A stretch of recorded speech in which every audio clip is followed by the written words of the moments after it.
जनता की अदालत। एक दिन राजा कृष्णदेव राय शिकार के लिए गए। वह जंगल में भटक गए। दरबारी पीछे छूट गए। शाम होने को थी। उन्होंने घोड़ा एक पेड़ से बांधा। रात पास के एक गांव में बिताने का निश्चय किया। राहगीर के वेश में किसान के पास गए। कहा, दूर से आया हूँ, रात को आश्रय मिल सकता है। किसान बोला, आओ, जो रूखा सूखा हम खाते हैं आप भी खाएगा। मेरे पास एक पुराना कंबल ही है, क्या उसमें जाड़े की रात काट सकेंगे? राजा ने हाँ में सिर हिलाया। रात को राजा गांव में घूमे। भयानक गरीबी थी। उन्होंने पूछा, दरबार में जाकर फरियाद क्यों नहीं करते? कैसे जाएं? राजा तो चापलूसों से घिरे रहते हैं, कोई हमें दरबार में जाने ही नहीं देता। किसान बोला। सुबह राजधानी लौटते ही राजा ने मंत्री और दूसरे अधिकारियों को बुलाया। कहा, हमें पता चला है हमारे राज्य के गांवों की हालत ठीक नहीं है। तुम गांवों की भलाई के काम करने के लिए खजाने से काफी रुपया ले चुके हो। क्या हुआ उसका? मंत्री बोला, महाराज, सारा रुपया गांवों की भलाई में खर्च हुआ है। आपसे किसी ने गलत कहा। मंत्री के जाने के बाद उन्होंने तेनालीराम को बुलवा भेजा। कल की पूरी घटना कह सुनाई। तेनालीराम ने कहा, महाराज, प्रजा दरबार में नहीं आएगी।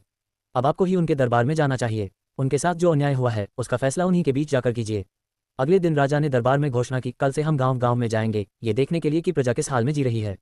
सुनकर मंत्री बोला, महाराज, लोग खुशहाल हैं, आप चिंता न करें, जाड़े में बेकार परेशान होंगे। तेनालीराम बोला, मंत्री जी से ज्यादा प्रजा का भला चाहने वाला और कौन होगा?